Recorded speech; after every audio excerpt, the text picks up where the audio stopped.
This dento technique जो है, it's named after the surgeon who invented this.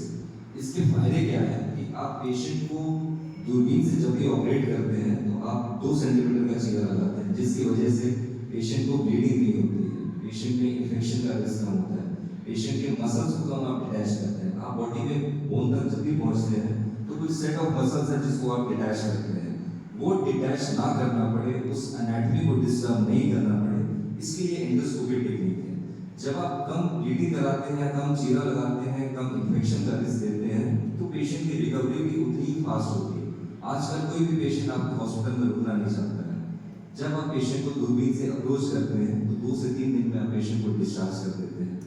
इस guarantee के साथ आप डिस्चार्ज करते हैं कि पेशेंट को वापस घर जाके कोई प्रॉब्लम नहीं होगी, क्योंकि आपको पता है कि जब आपने दूरबीन से अप्रोच किया है तो आपने बहुत ज़्यादा मसल्स को डिटैच नहीं किया है और पेशेंट्स को वीकनेस नहीं होगी।